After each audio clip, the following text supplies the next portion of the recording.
and gentlemen, my name is Roman Papaduk. I'm the Executive Director of the George Bush Presidential Library Foundation. On behalf of President Bush, welcome to tonight's forum focusing on the 20th anniversary of the President's administration. Those of you who have been attending the sessions during this afternoon notice that we had two earlier sessions, one at 2 o'clock, which focused on the President's domestic policies, and one at 3:30 with a focus on foreign policy. Tonight, we revert back to domestic policy. The President had a very successful domestic policy, and I think it's appropriate that we review it with some of the people that were key advisors to the President in formulating and executing that domestic policy. Our panelists, 5 of them, will speak for about 10 to 15 minutes apiece. And after their discussions, they will be happy to take questions from the audience. Those of you who have any questions can pose the questions by using the microphones that are in the center aisles of the auditorium. And please leave your comments to questions, since time is very precious and we have to move the program along. I ask that at the end of the event, the President's guests remain seated while the rest of the audience, please, when you depart, bear to your left as you exit the auditorium to exit to the area toward the parking lots to my left or your right. That'll help expedite the process of moving the President's guests as well as your exit. I remind everyone that the library is open till 10 p.m. tonight, as well as the gift shop. Those of you who would like to do early Christmas shopping, please do so. I'm never shy about pushing on that item. Ladies and gentlemen, I think you're in for a wonderful treat. At this time, it is my great pleasure to call upon the 41st President of the United States. Ladies and gentlemen, please join me in a warm welcome for President George Bush.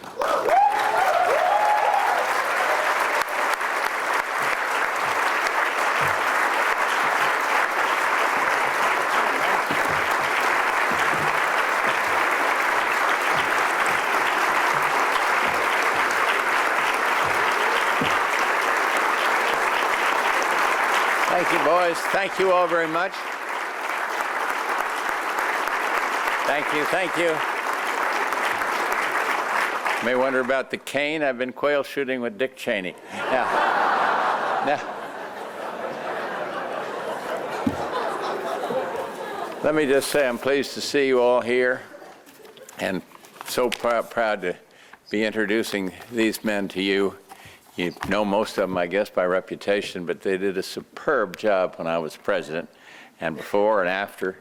And so it's a special day for me in many, many ways. Barbara's a little under the weather, but I think she's going to be up here tomorrow, but she got a better bill of health from the doctor. She's been fighting this terrible flu, and it's been going around, as they say, but she sends her love and greetings. We have about 50 students that are competing for slots in the school, the Bush School recruits. And the best of luck to each of them. I don't know, where are they? Where are you guys? All through here. Good.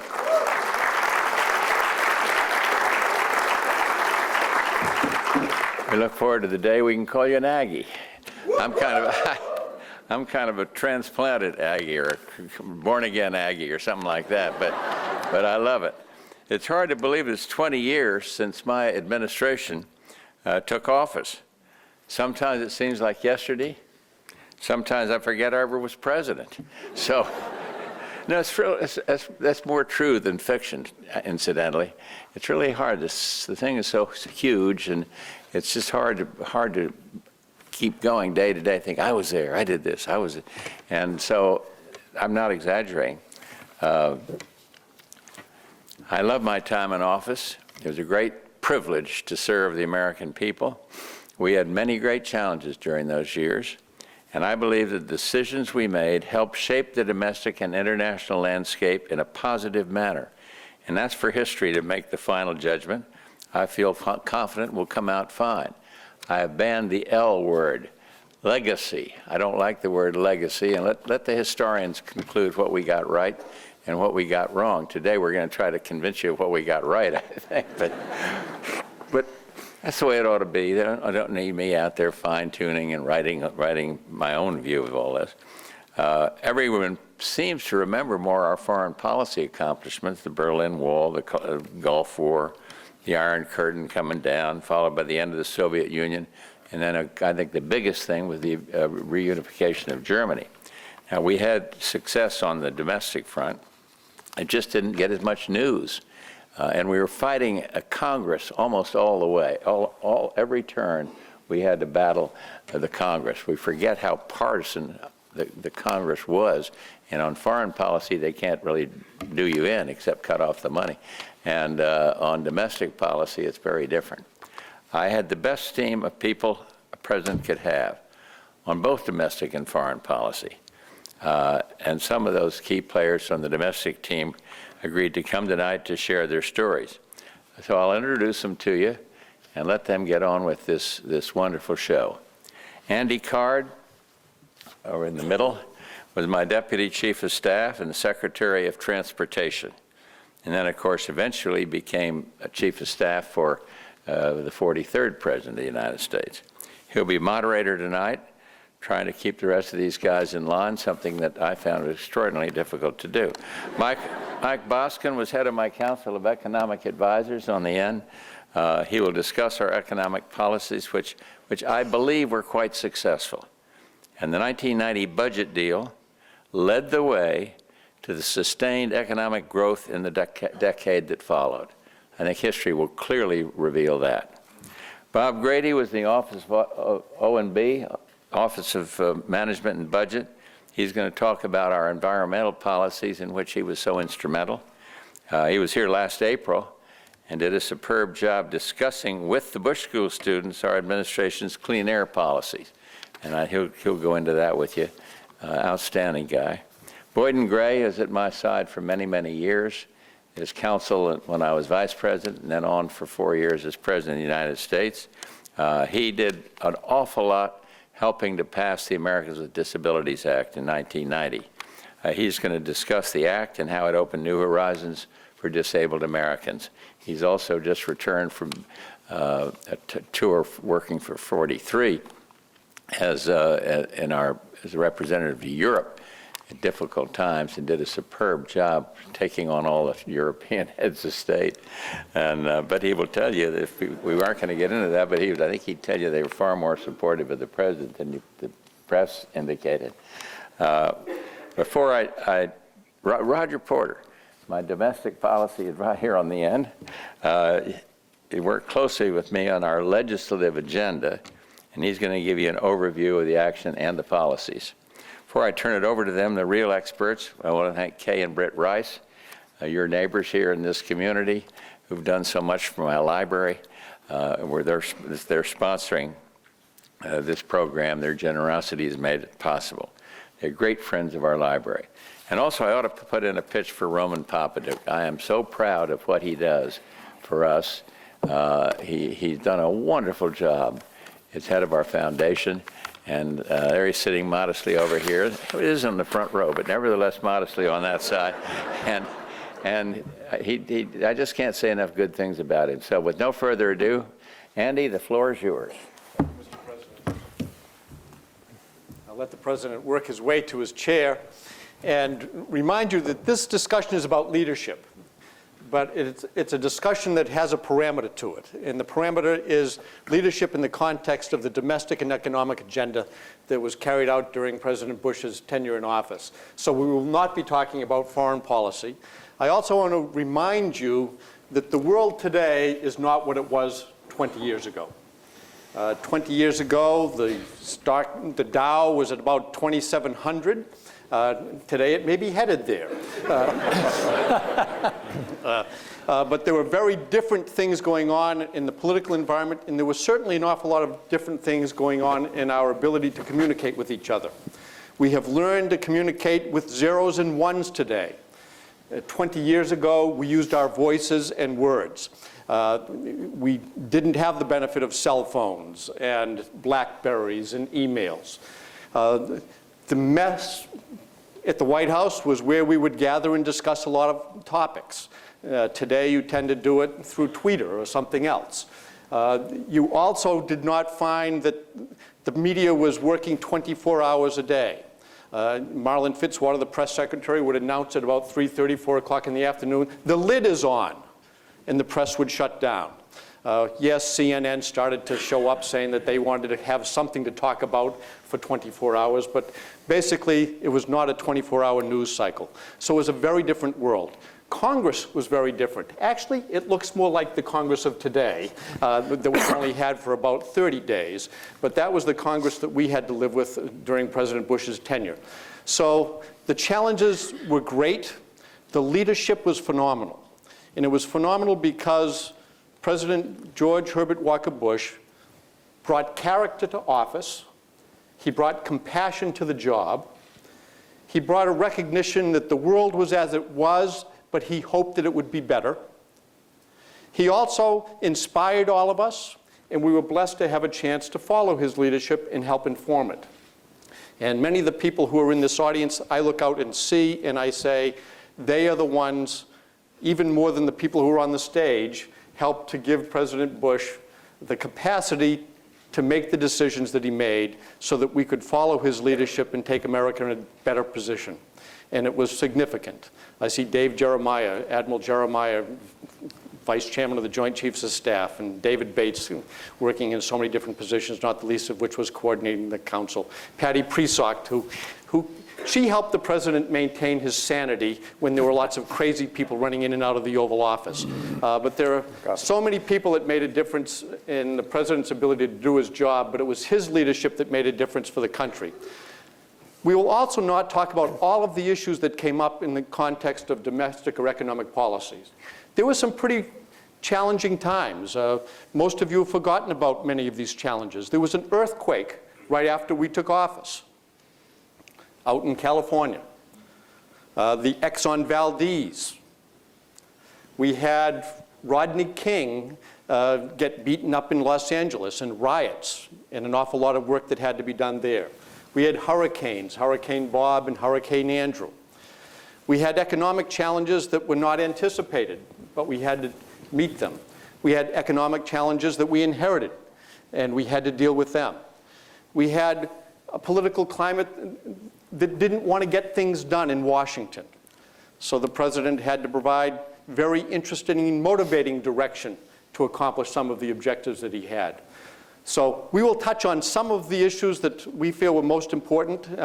We won't get into the Agricultural Reform Act that we did that made a big difference in reintroducing ethanol to the markets of the world. But instead, we're going to talk about first the economic challenges that we faced and how we faced them. And Michael Boskin will lead off by setting the stage and then talking about some of the issues that we addressed. Thanks, Andy. I want you to think of where we are today. A recession. We had a really bad oil shock, although oil prices have receded sharply.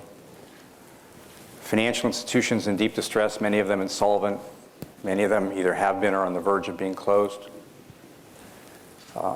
Major issues on the interface of energy, the environment, and the economy. And a great ambient hostility to trade. That environment is almost identical to what President Bush inherited upon taking office in 1989. We had had the horrors of high inflation and stagflation in the 1970s, a painful but necessary disinflation that was accompanied by this very deep recession in 1981-2. And then we had an expansion, but at the end of that expansion in the 1980s, we still had a very large budget deficit. The stock market had crashed 20% in one day, slightly over a year before President Bush took office, and that usually is a precursor to problems over the next 2 or 3 years. Trade talks were stalled, and I could go on and on. We still had a modest inflation. It wasn't low enough, but it had come down considerably. It isn't commonly enough appreciated in analyzing where we are today that in 1989, most of the money center banks in New York were insolvent, mark to market. They had made massive loans and investments into Latin America especially, but throughout the third world. And when Miguel de la Madrid repudiated the sovereign debt of Mexico in the early 1980s, that paper became close to worthless. We had to work that out, which we ultimately did with Brady bonds. The savings and loans had, in perfect analogy, absolute, complete conceptual analogy to what's gone on in the last several years. made lots of loans on very optimistic assumptions, borrowing short, insured by deposit insurance, by the way, lending long, and a problem that basically occurred in the 1970s when the high inflation and high interest rates wiped out the value of the fixed rate mortgages on the books of the savings and loans and made them insolvent. The Federal Home Loan Bank Board said the whole S&L industry was way underwater in 1980. We couldn't quite get that right throughout the 1980s. We had to deal with that because it was causing the entire financial system great grief.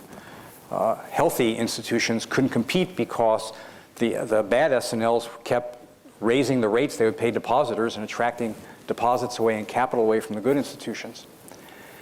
Saddam Hussein invaded Kuwait and oil went up immensely. So we had all these same issues. And President Bush, in my opinion, did a remarkable job remarkable in its clarity and consistency and good economics. Remarkable that he was able to do this much with a very hostile legislative environment with the Democrats in strong control of both houses in Congress. And I just want to give you a few examples of that. But because I'm comparing what was a difficult time and some achievements and some things we could learn to today, I thought I at least, given the current very difficult economic and financial environment, I ought to begin with an air of levity. And so I'll tell you a joke about economists that you can tell about any three professions. I'm going to tell it very quickly and then get on.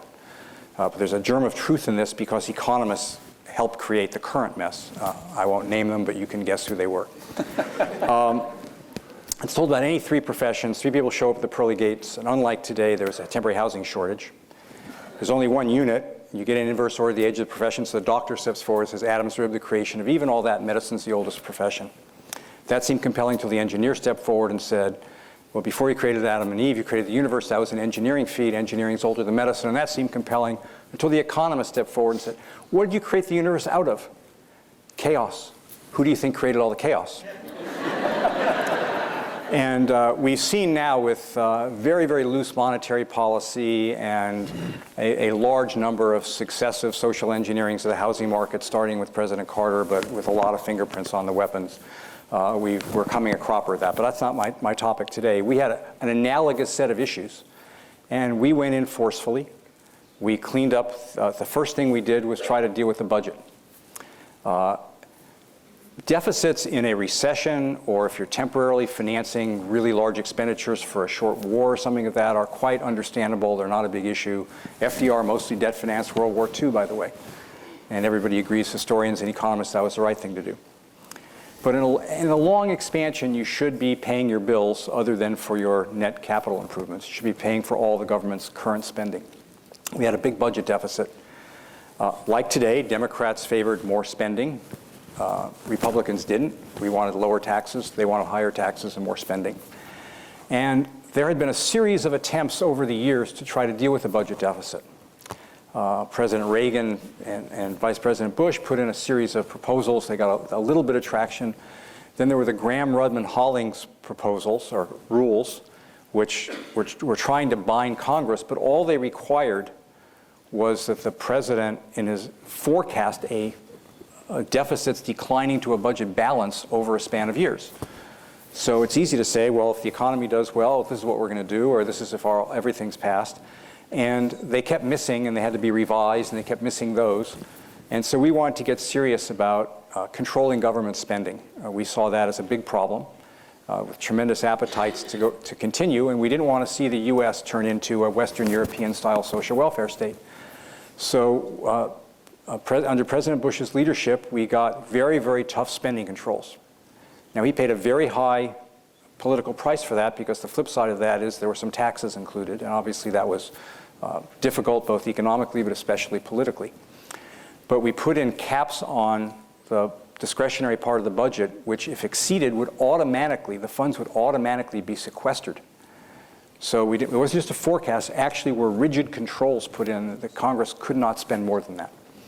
We put in a pay-as-you-go rule that said if you want to increase spending, you have to raise taxes to pay for it or cut other spending. Well, lo and behold, all of a sudden, starting in 1991, but continuing for many years, the Congress got a lot more responsible about the budget under those restraints. And this was so successful that It was re-upped in the Republicans in Congress, and President Clinton re-upped it, and it was quite successful until we got to actually eventually, and this laid the groundwork for it as the economy recovered. The deficit came down, we got to a balanced budget, and then the discipline wore off, and they let these rules expire around the turn of the century. I think that's unfortunate, but this set the framework for fiscal stability and the tremendous success that the economy had in the 1990s, at least till the late 90s.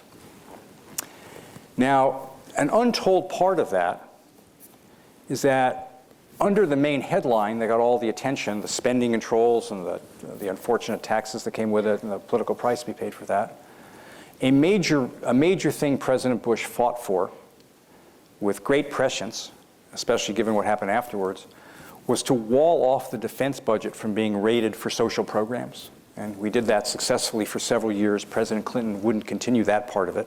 And the defense budget fell 38% relative to GDP under President Clinton. And by the end of his administration, everybody agreed we needed to spend more, Democrats and Republicans alike. So first, budget control and discipline, spending discipline. The next was cleaning up the financial institutions, something we're in the midst of right now, and President Obama's laid out a proposal, or Secretary Geithner has laid out a proposal.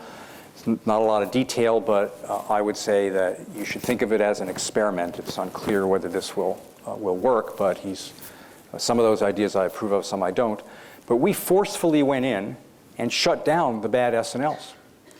We acquired all these assets.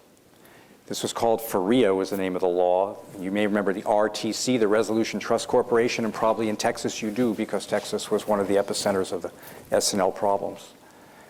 And what did we do? We acquired the assets, and then we started selling them off, and then the money came back early in President Clinton's administration. The assets off in large blocks to the private sector to work out. And within a year or two, the financial system was reinvigorated. That was too late, unfortunately, for President Bush's reelection, but it set the basic framework, the financial plumbing of the economy. The financial system was in very good shape by the time President Bush led office, and it was in abysmal shape in 1989 and 1990. With all the hostility to trade, it's kind of remarkable to think of two remarkable achievements of President Bush, which were launching NAFTA, which actually originated in a conversation between Pepe Cordoba, President Salinas' chief of staff, and me in my office. Then we got Jim Baker in, and we went to Presidents Salinas and Bush to have them go to Prime Minister Mulroney and proceed. Now, I know NAFTA and President Bush got that almost to the finish line. President Clinton bravely, in my opinion, deserves a lot of credit, in a party which has even a larger protectionist wing than the Republican Party, ran the anchor leg and got it passed. So I think he has to share the credit, and deservedly so. But NAFTA's sort of become a metaphor in recent years, including the last presidential campaign, for concerns about globalization, the pace of innovation, longing for a slower, easier, less wrenching time, also a time of much lower standards of living, I might add. If you look at the decade or decade and a half prior to NAFTA and after NAFTA, everything was in much better shape after NAFTA in the US and in Mexico. Wages were higher, manufacturing output was higher, trade tripled among the three countries. Mexico became the first, second, or third largest export market for a large number of American products, including important for Texas, cotton, beef, et cetera, and beef and other agricultural products. Wages went up in Mexico. There were maybe Bob will get into this, there were side arrangements about labor and the environment, and over $1 billion has been spent in 2 side agreements on the environment, cleaning up the Rio Grande area. So I think that this was a tremendous achievement. Obviously, it was quantitatively more important for Mexico, a smaller country, so that the same amount of trade is going to have a bigger impact on them than on us. We're obviously many, many, many times larger than Mexico. But I think it was a singular, not only economic and trade achievement, but diplomatic achievement, because President Bush always impressed upon me that this was good economics and good trade, but it was also good diplomacy. And it was important that we take care of our own neighborhood and that we treat the Mexicans with respect, and where we can have mutually beneficial arrangements, we proceed, and that will pay foreign policy dividends, not just economic ones. Likewise, with what became the World Trade Organization, we got the so-called GATT, General Agreement on Tariffs and Trade, the Uruguay round, for which, by the way, Clayton Yeutter deserved a lot of credit in both the Reagan and Bush administrations. Got that almost to the finish line, and President Clinton also bravely finished that up. So the budget, financial institution cleanup, trade. There's also a lot of other interesting innovation. My colleagues here, who are one of the joys, perhaps second only to being able to be with President and Mrs. Bush, but my colleagues here will speak about the domestic and environmental agendas. But for example, we put emissions trading into the Clean Air Act.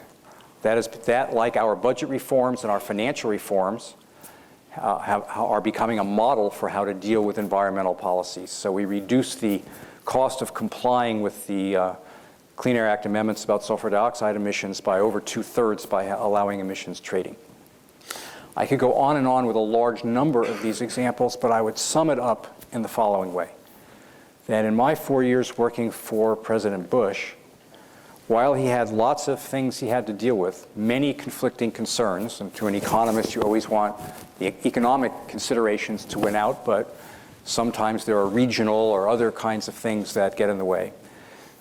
President Bush showed, in my view, great judgment and remarkable foresight, and was always willing to do what was the right thing to do for America. We've heard about that earlier today on foreign policy. It's also true on economic policy. He didn't get much credit, and some of the things we did, we knew were going to make it more difficult for the economy to grow for a year or so, even though they had been put off for many, many, many years. Cleaning up the S&Ls had been put off since the late 1970s when they became insolvent. And so he was always willing to take that step and do the right thing, and I think for that, I know that history is going to say that he was one of our very best presidents. So I'll end there. Thank you, Michael. Bob, great.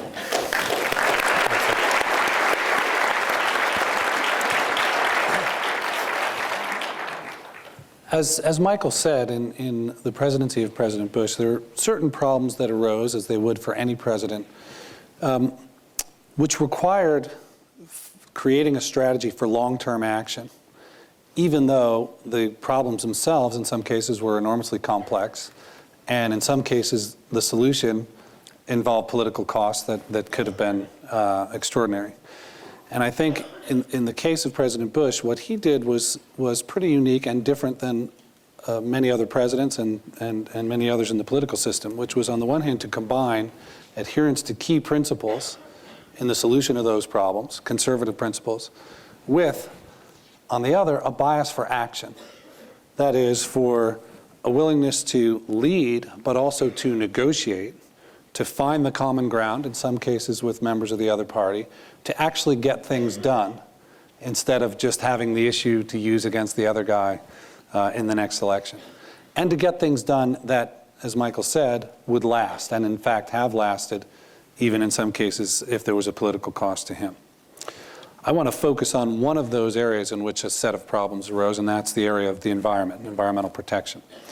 I think it was clear on Andy's comment about context back in 1988 that this was a tremendous set of problems facing the country. First of all, Americans' own stated concerns reflected. Over 70% of Americans back in 1988 said we needed to take stronger action to protect our environment, even if it involved some cost.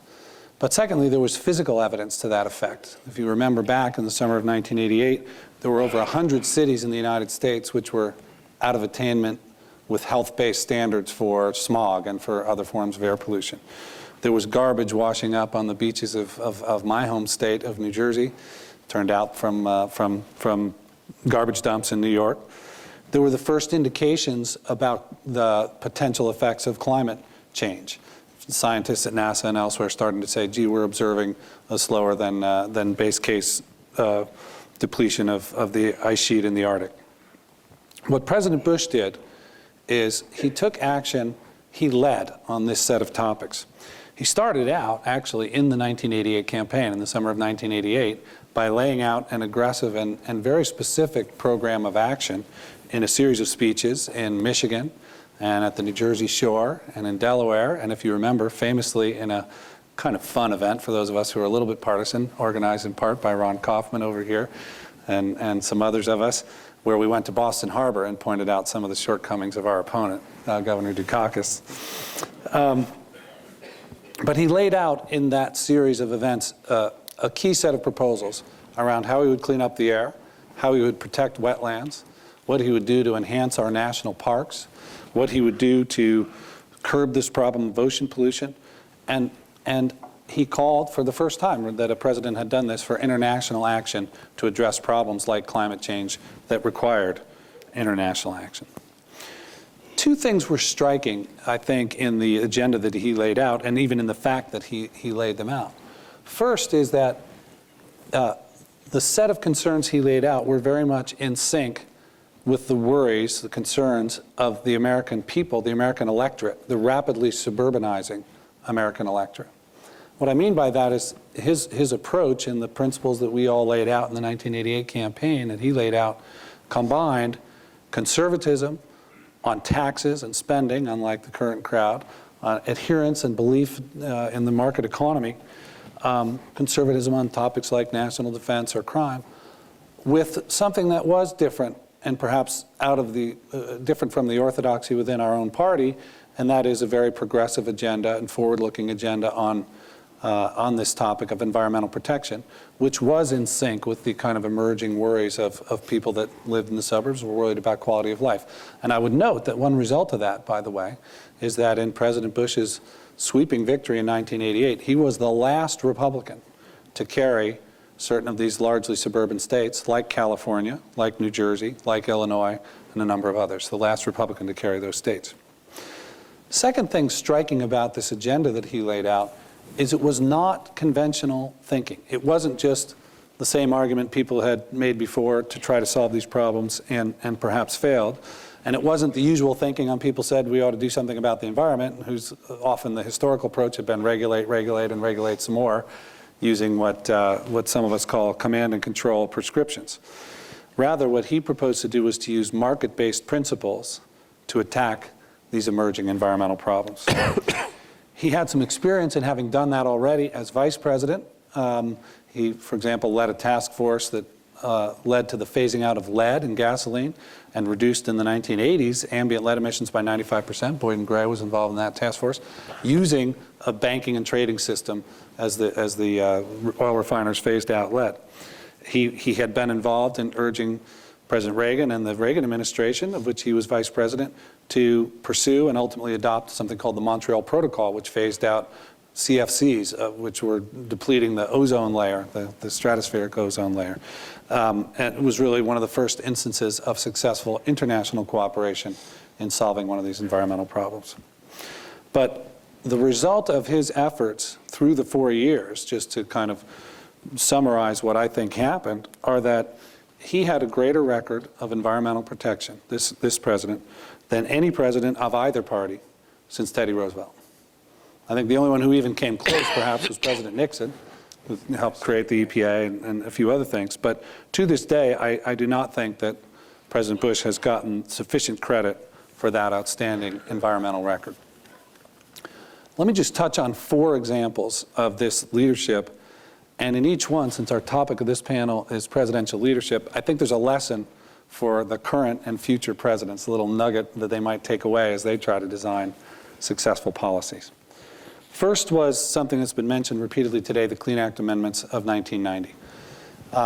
Back in the summer of 1988, there were more than 100 cities in the United States that were out of attainment with our health-based standards for smog and carbon monoxide and other pollutants.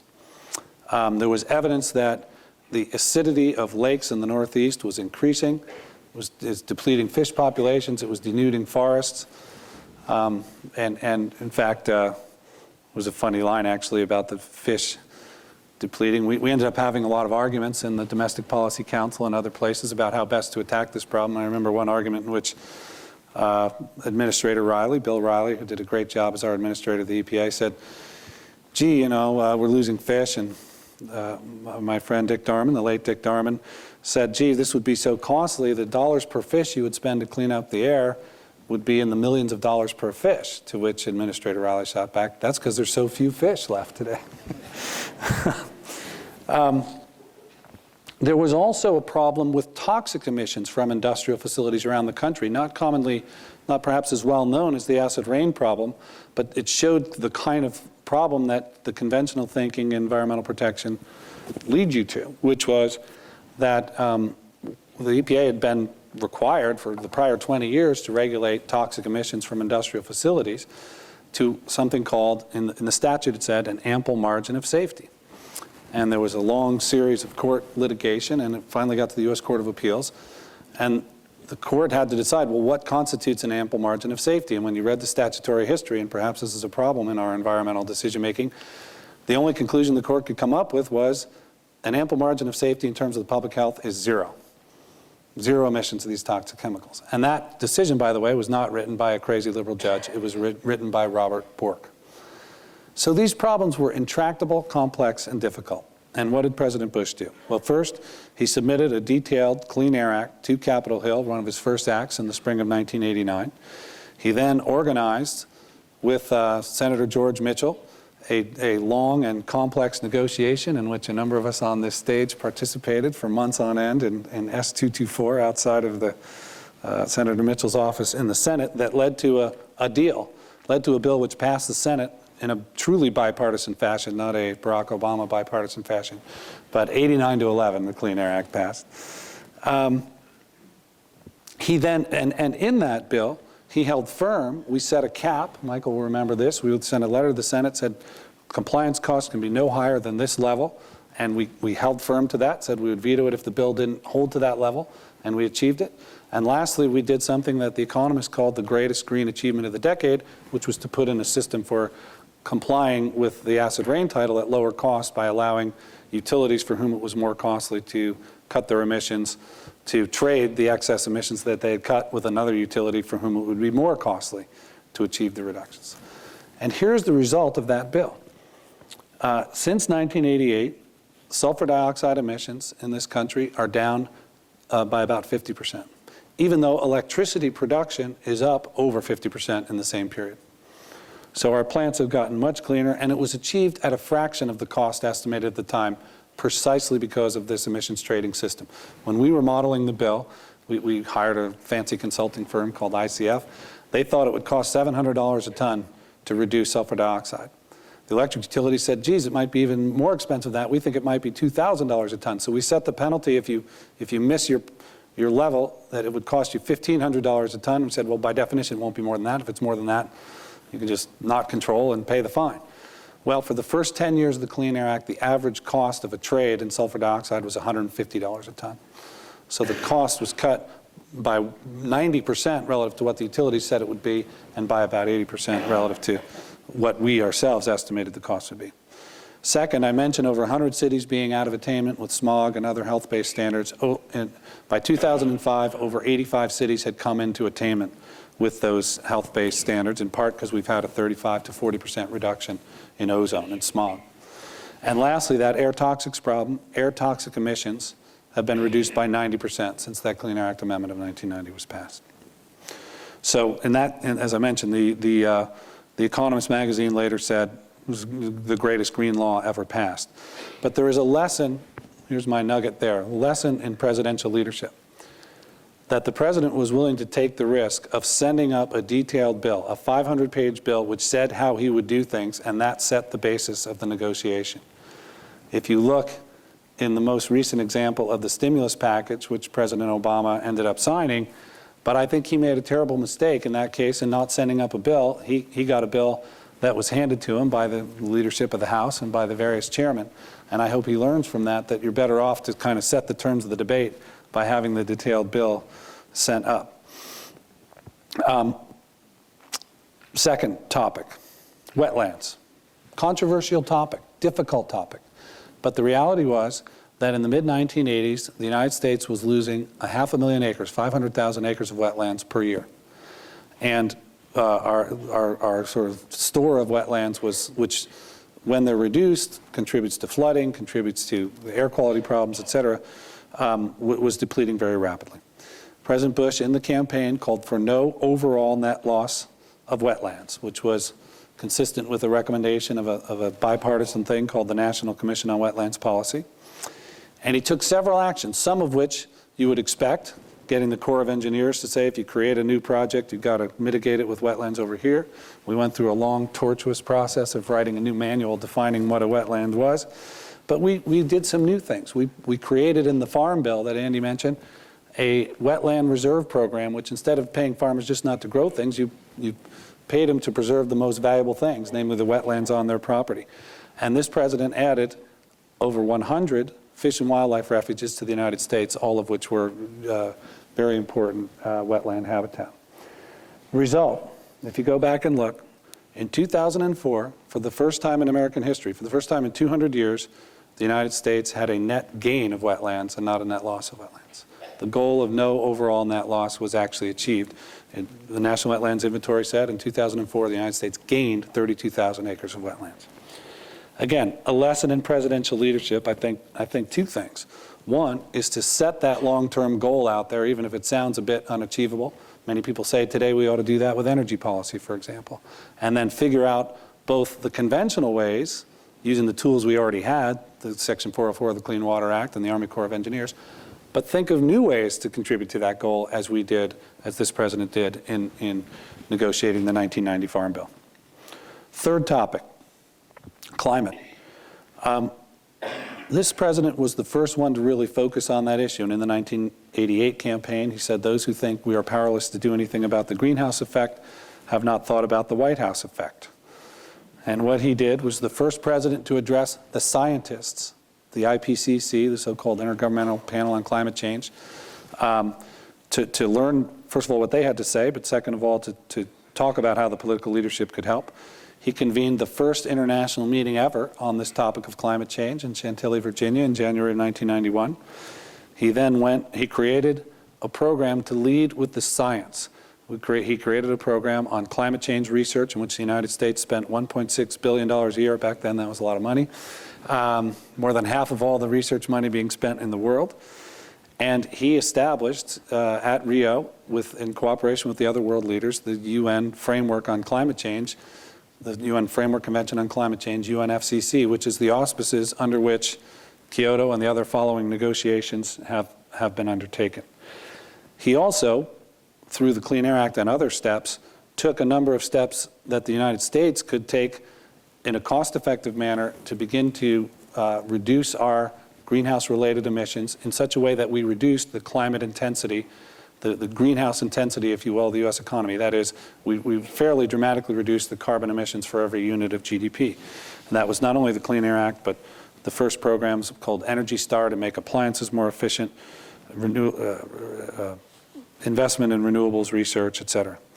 I think the nugget there, if you look back at that UNFCCC, it said that each country ought to have a national action plan to reduce climate. I think the nugget there for future leaders is that you have to start with the right framework.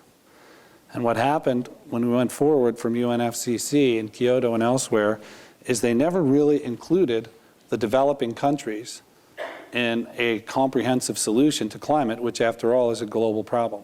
And because of the two-thirds of the world is not included in the requirements of Kyoto, the fact that those LDCs are not included has bedeviled, in my view, the Kyoto process ever since. And I think President Obama, on some of the issues Michael was talking about, TARP and how do you save the banks, you've got to start with the right framework before you start sending up legislation. Lastly, one that I think is very much underappreciated, the issue of our national parks and the condition of our public lands. This president added over 1 million acres to the national parks in the United States. As I mentioned, he created over 100 Fish and Wildlife Service units. But he also put those parks near people. He was the president who laid the groundwork to turn over the Presidio from the Army to the National Park Service in San Francisco. He created an extensive park network in the Santa Monica Mountains above, just outside of Los Angeles. And I think if you look at that record, there's a lesson there as well, that we ought to, in our environmental policymaking and rulemaking, consider the needs of people and of human health, but also this whole idea of putting parks near the people. I think what some of our environmental regulators have made, the mistakes they've made in the past of not adequately thinking about the costs and benefits of this regulation to people, and even in the Park Service, not recognizing that the biggest supporters, actually, of environmental protection over time are the people who use these environmental assets for recreation, for trails, for fishing, for shooting ducks, and for all those things, that they end up being the biggest supporters of more environmental protection. So when I look back 20 years later, here's what I see. The Clean Air Act is still on the books today, the most sweeping and, by a lot of people's judgment, the most successful environmental statute ever passed. No overall net loss of wetlands was achieved in 2004 for the first time. The UNFCCC is still the framework under which these international problems are being addressed, whether through Kyoto or the follow-on round that's coming in Copenhagen. And every day, I mentioned the Presidio, I live in San Francisco now, every day when I run in the mornings with my dog through the Presidio or put our boat in on in one of the rivers in the Grand Teton National Park to go fly fishing, I realize that I have this president, George H.W. Bush, to thank for adding and improving the national parks and making them accessible to sports and recreational and other enthusiasts. In 1988, President Bush said, I am an environmentalist in his campaign. Not too many Republicans had said that before. And the critics at the time scoffed. The critics attacked him for saying it. If you look back today, you can see that it was true. And I would say it's high time that it be recognized that he was not only an environmentalist, but one of the most successful environmental presidents in American history. Thank you, Bob.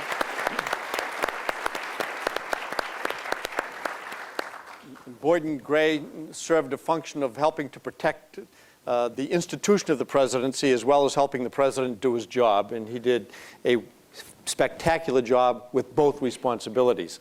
But he's going to talk now about helping the president accomplish a very, very important vision that the president had for people who were not part of everyday opportunity in America. Boyden. Thank you. I'm going to talk about the Americans with Disabilities Act, but I have to say first, just to tie up some things that Bob was talking about, the Boston Harbor issue was successful. And I think you'll all remember that one of the reasons Governor Weld won was because he was able to dive into Boston Harbor with his clothes on. And the Montreal Protocol, which you mentioned, a lot of people don't appreciate the fact that it produced greenhouse gas reductions more than 5 times what Kyoto has produced. I mean, a huge, huge climate change initiative. The ADA was not only the first sweeping civil rights act for the disabled in this country, it was the first internationally. And if there were any domestic policy that quickly took hold internationally, it was the ADA. And it's the largest minority group in the country. And I think you would all admit there is no family in America that doesn't have someone in their family who is disabled in one way or another. And this changed the lives of millions of people in the United States, but also in the world at large. It was really a huge achievement. Like the Clean Air Act, it was something that President Bush campaigned on, then Vice President Bush campaigned on, and he forced his opponent to follow, which in terms of supporting the concept. And it meant that when he took office, even with a Democratic Senate and a Democratic House, he was able to get the legislation through very, very quickly. Rather than go into the details of what it did, because I think you can all imagine, you all know, you see in your daily lives what it does. One of the things to understand is in the background of this, just a few anecdotes. President Reagan was very supportive of the disabled. This was probably not well understood, but he was very, very supportive. And one anecdote that I remember was Vice President Bush was meeting with a group called California First, which was a group of mentally retarded Californians, many Down syndrome, many different kinds of retardation. And he took this group of 15 or 20 down to the Oval Office just to introduce them to President Reagan. And I was not brought along for this, but I was waiting back in the office, and time went by. I had meetings I was supposed to go to, and about an hour later, they came back. They were so entertained by and so entertaining for President Reagan that that then Vice President Bush had a hard time getting them out. This was something which I think set the stage for the campaign in '88, but most people don't fully appreciate it. One of the things that we learned very early on with this regulatory task force that Bob referred to, one of the things that we had to do was painful, was to repeal some very, very draconian rules that were thought to be in the interests of the disabled, issued by a little-known agency called the Architectural and Transportation Barriers Compliance Board. And you really were understood to be in the know if you could rattle off ATBCB without stumbling over the initials. I'm sure everyone here has heard of the ATBCB, but it was in those days quite powerful and issued some regulations which we had to repeal because they were so prescriptive, and instead of being criticized by the disability community, we were applauded. And this was something which I think really was a shot across the Democrats' bow early on about the disability movement. This was in the beginning of the Reagan years, so you can see that there was a long history. Much of the impetus, apart from the president's own personal conviction about this, one of the people who helped him the most was a now deceased individual named Evan Kemp, who again was a Reagan appointee as chairman of the EEOC, Equal Employment Opportunity Commission. And it was that commission to which Clarence Thomas was appointed also as a member during the late Reagan years, one of the ways that President Bush got to know Clarence Thomas. So you see these interweaving connections. Evan Kemp was in a wheelchair, was on the law review at the University of Virginia in the mid-60s, and could not get a job because he was in a wheelchair. Now, that's not that long ago. Think of today, any law firm or any employer saying, I cannot hire you because you are in a wheelchair. But this is how dramatic the landscape has changed. Evan Kemp was a marvelous individual. One anecdote that sticks in mind, he had a girlfriend named Janine Bertram. She had a checkered past in the sense that she had been jailed for being an accessory to some of the activities of the Weathermen. This, of course, did not go over well with the Secret Service when then Vice President Bush used to invite them to dinner, then President, but early in his tenure. I do remember one story of Janine being stopped at the Northwest Gate and calling in and saying, this woman is an ex-convict, and the president saying, I want her in my room now, today.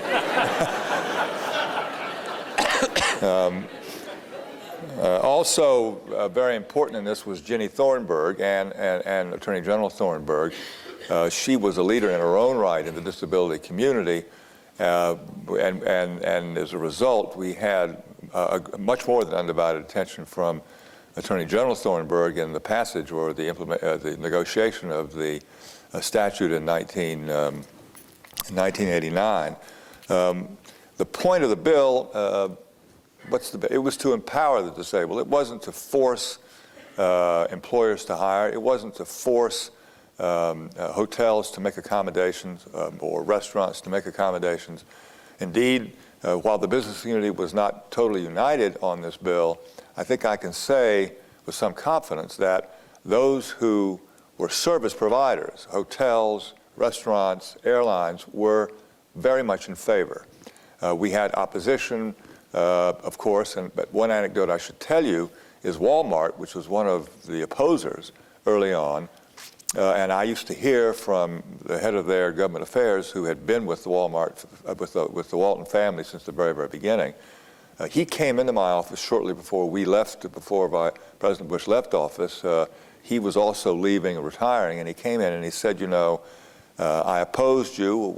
I hope it was friendly, but I must tell you that that was one of the biggest mistakes we ever made. This has been a stupendous success, not just because we have increased traffic in our storerooms, but because the disabled we have hired are the most loyal and committed employees that we have. So I want to thank you and apologize and wish you the best. It was really a wonderful thing to hear, but this, I think, gives you some sense for how sweeping it was. It was not a quota bill.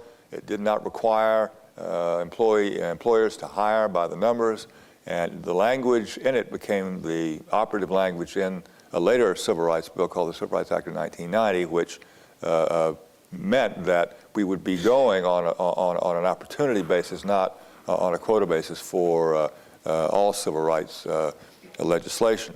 So it was a very important act of leadership or model for leadership for other civil rights bills not involving the disabled. I'll just, 2 more points.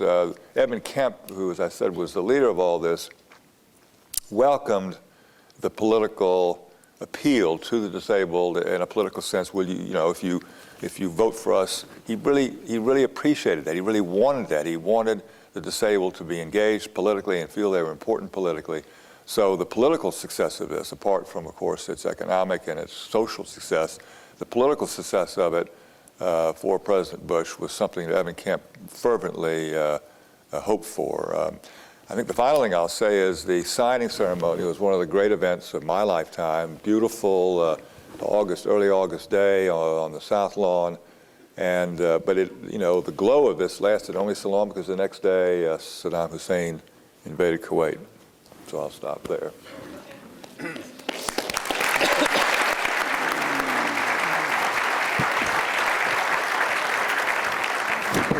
Roger Porter had a unique responsibility in the White House. He was the first person who had both the word domestic and economic in his title. And so he coordinated not only domestic policy, but a lot of the economic policy in the White House. And he made very significant contributions in a full range of domestic policy issues that he's going to talk about now. Remember, President Bush, when you're president, the Constitution gives you an opportunity to lead with great specificity in military matters and in foreign policy. But in order to lead in domestic policy or economic policy, you have to lead in such a way that there will actually be volunteer followers. And Roger Porter helped make sure that there would be volunteer followers to the president's leadership. Roger. Thank you very much. Well, it's a great pleasure for me to join with some treasured colleagues to spend some time with you this evening reflecting on the nature of presidential leadership and on the economic and domestic policy leadership of our 41st president. Unless you've worked at the White House, I think it's hard to appreciate the number of hours that people put in. And many people don't do it for very long because they get burned out. But when you're working for someone whom you greatly admire and respect, with people whom you genuinely enjoy, then while the hours may be many, the days don't seem long. And it's just a real treat and pleasure for me to be able to see some old colleagues and to remember some fond days. Now, it's very hard to be objective about anything with which you were involved. And I want to try to be as objective as I can tonight in thinking about President Bush's economic and domestic policy, and in looking at what the conventional wisdom is about it and why that may or may not be true. If you think about the conventional wisdom, it essentially has a couple of elements. The first is that President Bush, like most presidents, gravitated toward foreign policy because he enjoyed it, and because in foreign policy, presidents have many more degrees of freedom in dealing with it than they do on domestic and economic policy. Fewer constraints on them.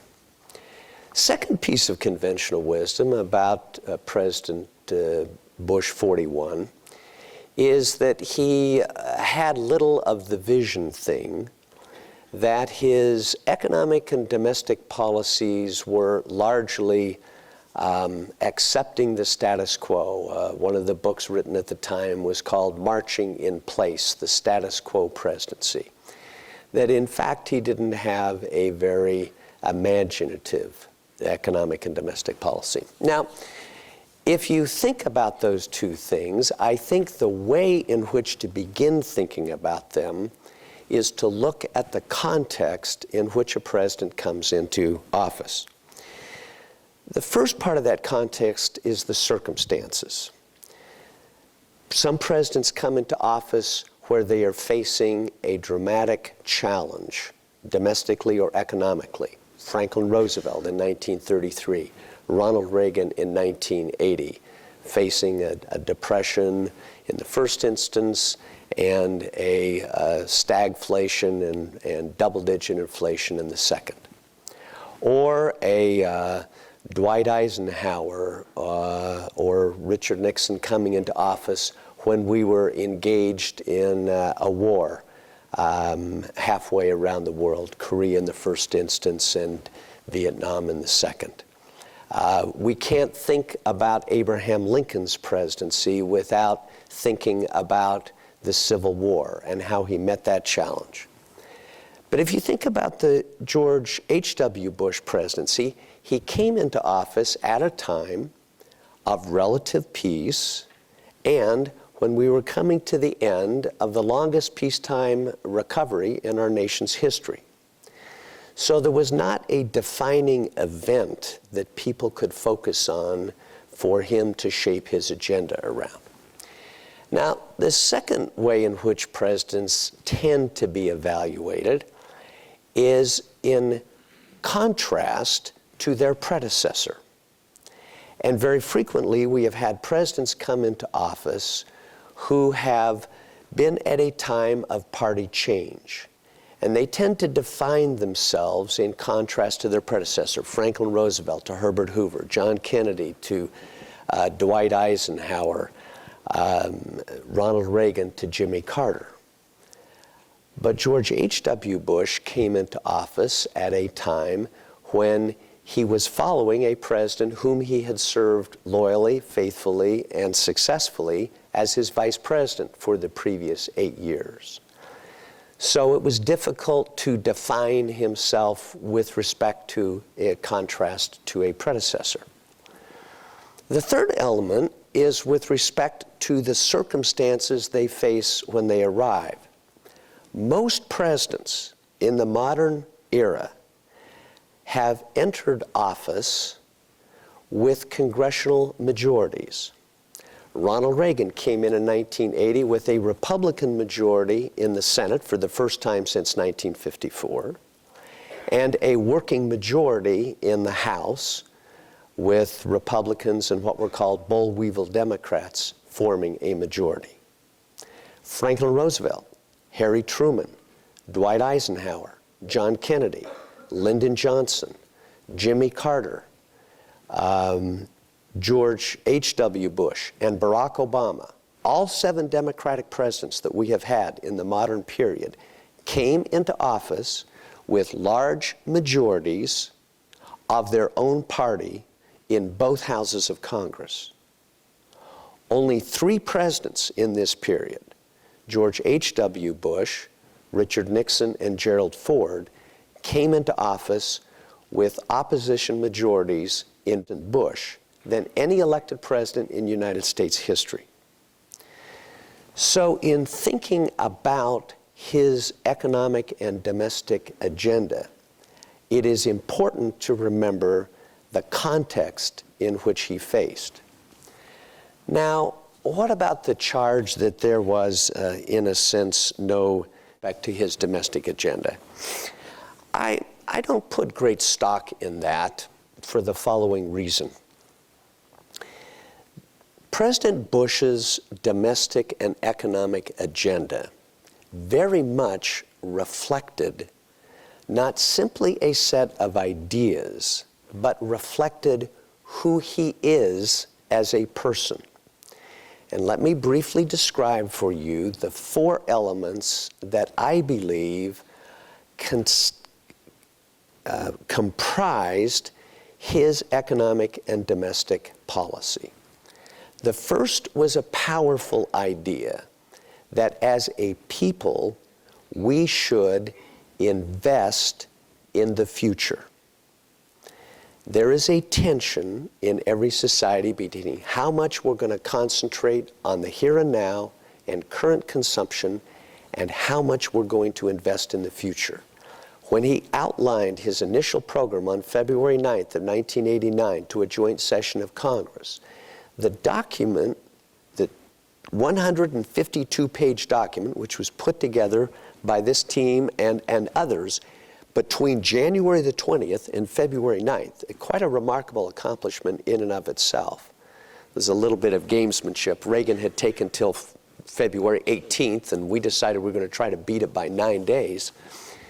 The document was entitled Investing in America's Future. And if you think about the principles that Michael was outlining that formed the core of his economic policy, it was the successful nations are the ones that are most productive, and the most productive nations are the ones who make a systematic pattern in physical, intellectual, and human capital, and that means they need to save and they need to invest. Michael and I were frustrated enormously by the fact that we had to come up with this notion of ways to increase personal saving that ultimately became known as Kemp-Roth. A lot of people think that this idea somehow came up later, but it was actually an idea that was advanced by President Bush earlier.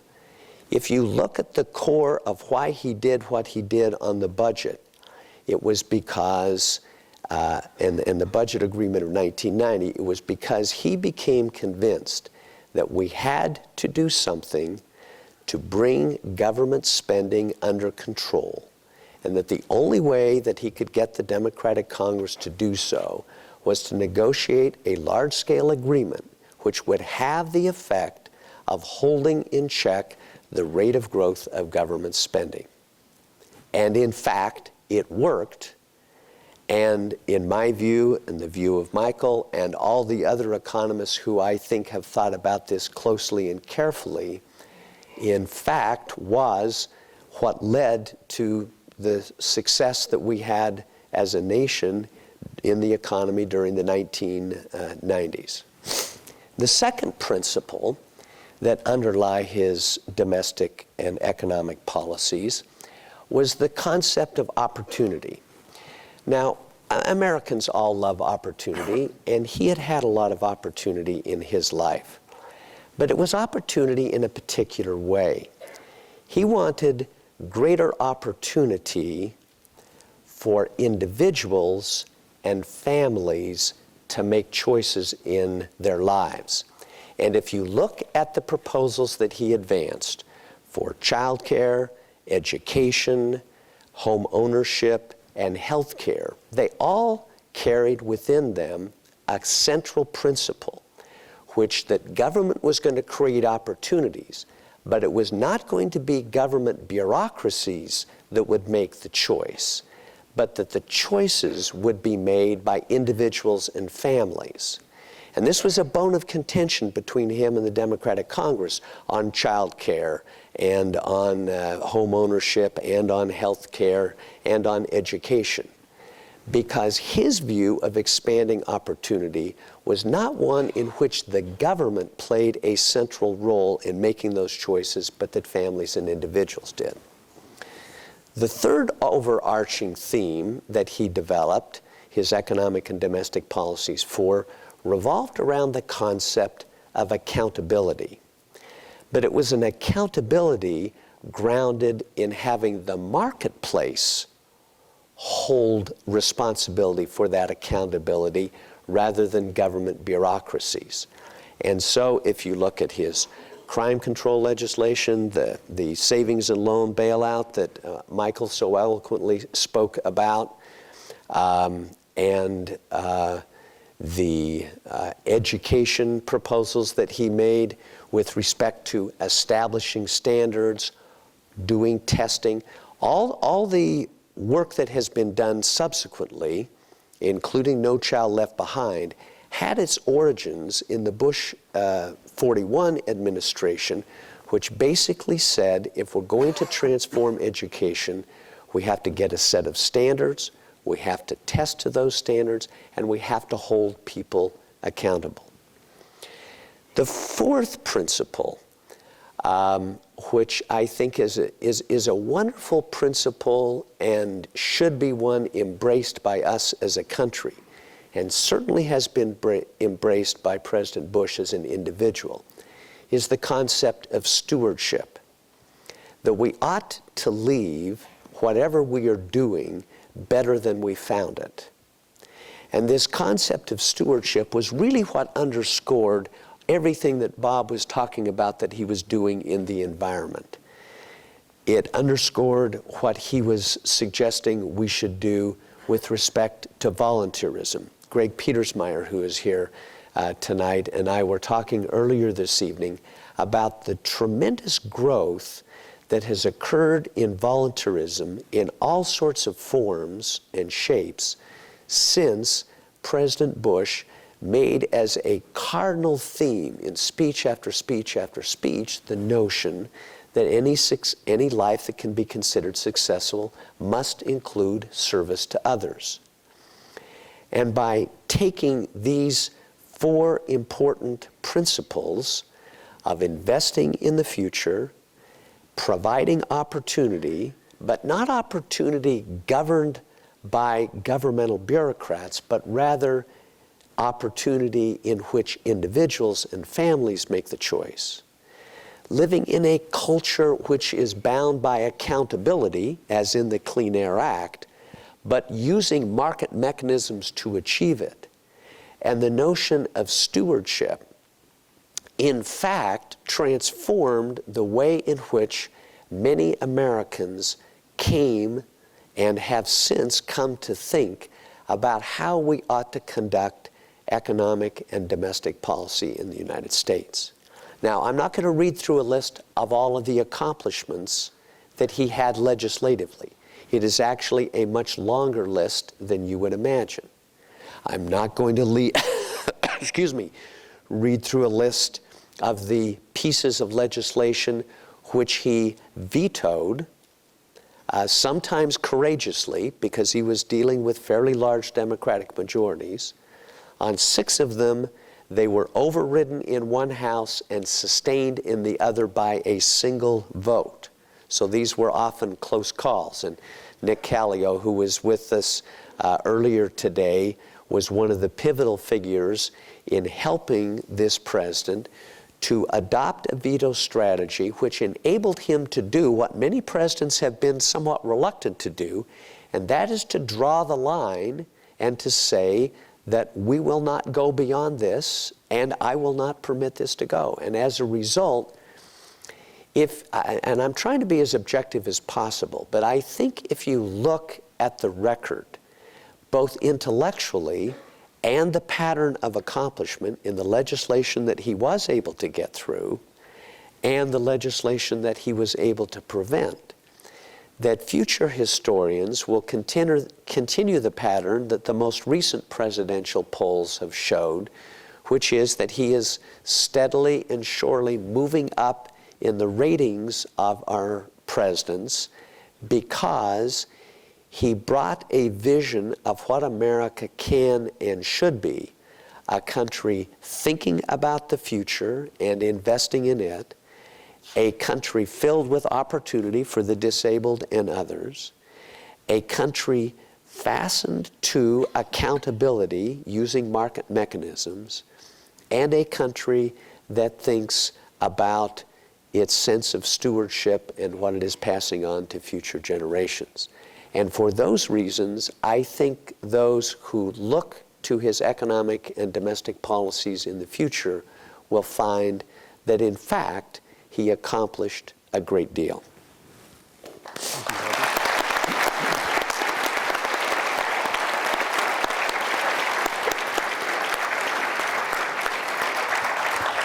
I'd be very tempted as someone who is blessed to serve in the cabinet as a Secretary of Transportation and go through all of the accomplishments in transportation, the Intermodal Surface Transportation Efficiency Act, the Open Skies Agreements, the first Open Skies Agreements in aviation, maritime reform. But instead, I'd love to get questions from you. So if any of you have any questions, we'd invite you to take microphones and challenge us with issues of angst that hopefully we can address, because President Bush did a fabulous job of addressing him when he was President of the United States. Be courageous. Yes, the president was courageous when he was in office. Hi, my name is Michelle Hatfield. I'm a finance major at A&M, and I have two little questions. Sorry. My first question is directed towards Mr. Porter, and I would like to know whether you think that, if you think we should start laying down the foundations and investing in the future regarding energy, whether we should put more money into research for alternative energy instead of being totally reliant on petroleum and natural gas. Well, that's an excellent question, and it will not surprise you that I believe that we ought to be investing in our future with respect to energy. And we need to recognize that we need to have less consumption and more exploration and development of alternative fuels. Now, I personally believe that a multi-pronged strategy is far better than a single shot. And in fact, one of the things that we didn't have the opportunity to talk about here, or didn't take the opportunity to talk about, was that one of the most far-reaching pieces of legislation passed on energy in the United States was passed in 1992, which was his final year. So in fact, I think if you look back over history and you say, who were our great environmental presidents? Well, that would obviously be Teddy Roosevelt, Richard Nixon, who set up the Environmental Protection Agency, and we had the first ones, and George H.W. Bush. And if you look at the energy presidents, President Bush would fit into that category as well. We do need to reduce our dependence on foreign sources of oil, and I think we need to do it in a way that relies on market forces in which to do that. And right now we've got a large number of things that we can and should be doing that would achieve that objective. Michael may have something he wants to add as well. Yeah, I think you hit, surprisingly for people to ask questions like this, you hit on exactly the right solution, which is the research that is necessary in alternatives. Because while there are many, many forms of alternatives that are okay at niches with subsidies and guaranteed markets by regulation and so on, there are no alternatives that could plausibly, with current technology, scale, even 2 or 3 of them, scale to a level where they could supplant even a large fraction of the growth we're going to have in oil and natural gas around the world in the next 30 years. That's because they're just not commercially feasible at scale. Solar, $3 a watt. So you basically have to bring the cost down with breakthrough technologies. And so I'm very supportive of government playing a larger role in in that kind of research, but applying a principle we adhered to in our administration and Rogers hinted at, which is the government shouldn't be picking the winners and losers. The government should be financing the pre-competitive generic research that will allow then venture capital firms and businesses, et cetera, decide which biofuels and what types of solar and wind and all that, where that may be plausible. The one addition I would say is we badly need to upgrade our electric grid. And I think that is kind of a national responsibility. I think we've fallen there. And I think that's one of the pieces in the stimulus bill that I don't object to, although it's a very small, it's a large dollar amount, but it's a small piece of what would be necessary. I think that the other thing I would do besides research is I get started on really upgrading the electric grid. Can I just add 2 little points, not perhaps sufficiently appreciated? One is investments I think Rogers sort of answered your question in his comments with one of the right dimensions on which to judge this, investment in the future versus investments in current consumption. And I think it's insufficiently appreciated that investments in the future, investments in R&D, not only in energy but in other forms of R&D, are hard. They're hard to make because they are not as popular as the proxies for current consumption. And one of the things it requires, one of the things this president, again, I think has been insufficiently sort of appreciated for, is that in that topic of R&D. He made significant investments in civilian R&D that you have to fight for because you have to cut other things to do it, especially if there are budget caps on. And so he launched a high-performance computing initiative, which really was the initial work done by the U.S. government in the concept of massively parallel computing, which is the computing paradigm today. In our data centers, in places like Google, they don't have one big mainframe. They have a whole array of ginormous number of computers all in a cluster. And that was made possible by research in the NSF done back in the later 80s and early 90s by this president. He saved the International Space Station when it was time to be cut. But that requires sort of fighting other uses of federal dollars. And I think it's relevant in the current debate because, for example, in this current stimulus package that just was passed and that Michael has mentioned, while it was sold to a certain extent to the press, if you will, on the basis of an investment in infrastructure and in things like clean energy and in things like replacing the electric grid and improving our highways, all of which are investments in the future. In fact, 3 out of every $4 in the bill are really proxies for current consumption. You could even argue 7 out of every 8, depending. But 3/4 of the bill is basically, I think the best characterization would be transfer payments. Increases in Medicaid, increases in unemployment insurance benefits, increases in food stamps. You know, the concept of giving a $400 check to the 46% of Americans who don't pay federal income tax. All of these are just sort of transfer payments for current consumption. And I think that bill might have attracted more bipartisan support if it had more investments in the future, more investments in infrastructure, whether it's, and in things like the electric grid, renewable energy, highways, universities, et cetera. I don't agree with second Bob. question? I don't agree with Bob on that. I agree that we should be doing more of that, but it should have been separated out from a short-term stimulus bill trying to get the economy, which is moribund, going again. Just cut payroll taxes, do that. That's what Second short question. Okay. That's right. My second question is, with the current economic conditions, do we have the funds to finance this type of research? And if we don't, then what would be the best plan? Well, we do have the funds to finance this. We are borrowing like mad. The federal government now and its many agencies, the Federal Reserve, the FDIC, the FHA, the Treasury, is either spending, guaranteeing, investing, or insuring close to $10 trillion of activity. That includes like $4 trillion in money market funds that it's insuring and so on. So we've had a massive expansion of the federal government's role, and the amounts we're talking about here are not all that large. But Bob made the key point. Every time you try to fight for the general welfare of future citizens against the demands for current goodies, including for people that are not very well off, it's a very tough sell. When we would go up there fighting the budget battles on these things, Roger and Bob and I, first thing to be thrown in our face was some, poor child who's starving or something like that, even though there were programs for them. So it's a tough sell, but it's important. Right now, we are kind of moving in the opposite direction with all the borrowing, and there's a very large tax increase and/or a return to inflation, unfortunately, in the future to pay for all this. And let's hope the experiments we're conducting now work so we actually get some short-term benefit for the long-term cost. Next question, please. Hi, yes. My name's Stephen Dwyer, and I'm an international studies major here at Texas A&M. And my question is for Mr. Boskin.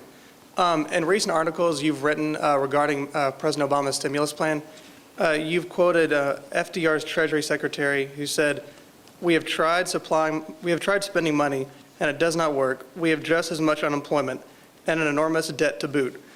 You've also referenced the infrastructure spending that Japan did and how it didn't escape 3 recessions. So with that in mind, my question is, do you believe the United States is in the same situation that it was in the 1930s, or that the Japan was during its consecutive recessions?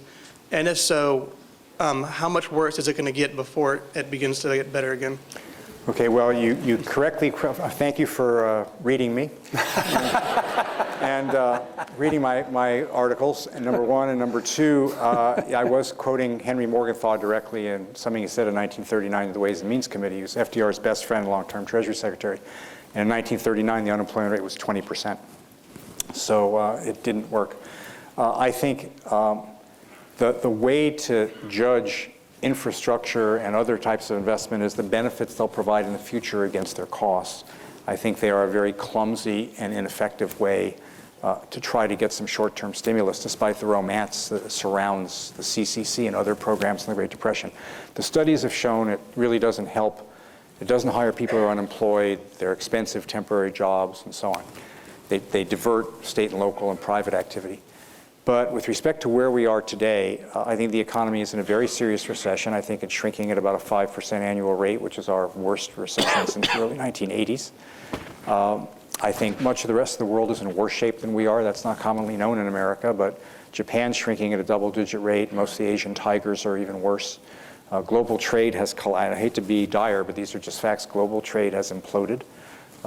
Countries that are more heavily dependent on exports than the United States, for example, Germany within the EU and the countries like South Korea, Singapore, Taiwan, et cetera, are in very, very desperate shape. They're shrinking. Some of those Asian economies are shrinking at 20%. And so all the concern we've had about outsourced employment is now going to be outsourced unemployment in some of those places for a while. There's a major global economic problem. It is not a depression. It is not a Great Depression. It is not as bad as the bursting of the bubble in Japan, but it could become that. And one of the problems is that you need, as President Bush did, when you confront a problem, to move in forcefully and clean it up, because the longer you wait, the slower you are, the more reluctant you are to make hard calls, the worse the problem becomes. When we cleaned up the S&Ls, people were saying it's going to cost $1 trillion. We spent $500 billion. That would be the equivalent of about $1.25, $1.5 trillion today. We got $400 billion back, or actually showed up on President Clinton's book after we left office. So I think moving forcefully to resolve these things, we could prevent that from happening. I think what we have on offer right now are kind of three interrelated experiments in housing and foreclosures, the fiscal stimulus, and the financial relief outline. I'm going to keep an open mind, but I think the financial markets certainly have not been convinced they're likely to work. Thank you very much. I want to close here. First of all, I want to thank the Bush Foundation for making this possible and the Bush School. But I would be remiss if I didn't thank President Bush, because he's what made all of those possible. And so we're grateful for the 1,460 days of leadership. Thank you so much. Obviously, the people who are on the stage were part of the team that helped the president do an impossible job and do it so well. There are lots of people who are not here that should be recognized. John Sununu, the Chief of Staff, made a phenomenal contribution to the success of President Bush. Mike DeLand, Bill Riley, Jim Watkins, Lynn Martin, the cabinet that the president attracted made a tremendous difference. But ultimately, it was the leadership of the president that made the difference. And I would ask you to celebrate that leadership, reflect on that which he accomplished, because your life is better because of the leadership that he provided during his tenure as president. Thank you, and God bless you.